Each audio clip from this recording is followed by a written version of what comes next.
Hello beautiful souls ဒီ journey ကကိုယ့်ရဲ့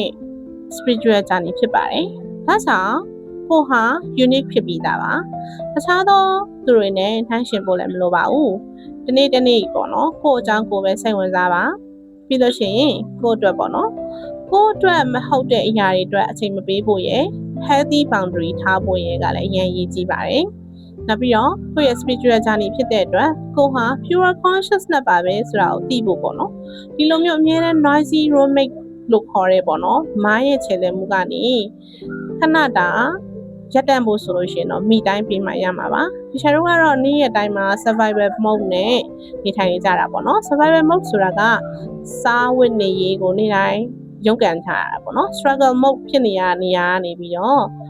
shut down လုပ်လိုက်မယ် slow down လုပ်လိုက်မယ်အဲကြလို့ရှိရင်တင့်ရဲ့ soul က soul will speak ပေါ့နော်စကားပြောလာတယ် soul ကစကားပြောလာတယ်ဆိုပြီး internet ပေါ်မှာပြောနေတာဒါကိုပြောတာပါကိုက slow down လုပ်မယ်ကိုမိတိုင်းလေးပေးမယ်ကိုရဲ့100ခိုင်နှုန်းပဲတိုးတက်ပါစေပေါ့နော်အဲတိုးတက်မှုလေးကို appreciate လုပ်ရပါမယ်ကို trip ဖို့လည်းမမေ့ပါနဲ့ဒီနေ့ကိုရဲ့ပေါ့နော်ဒီ subconscious အလွှာဆိုတဲ့သိစိတ်အလွှာလေးကိုလည်းပြန်ပြီးတော့ကောင်းမွန်သော affirmation လေးတွေနဲ့ပြုပြင်နေထိုင်မယ်ဆိုလို့ရှိရင်တော့မိမိရဲ့ spiritual awakening journey ကနေ့ရက်တိုင်းမှာပေါ်ပါလှပနေမှာဖြစ်ပါတယ်ဒါကြောင့်နေ့ရက်တိုင်းမှာပေါ်ပါစေဖို့ဒီချက်ကလေးတွေကိုမမေ့မလျော့ပေါ့နော်လိုက်ပြီးတော့တိုင်းနာကျင့်သုံးကြည့်ပါအဆင်ပြေလာပါလိမ့်မယ် movement တိုင်းမှာလည်း energy လေးအဆင်ပြေပါစေနော်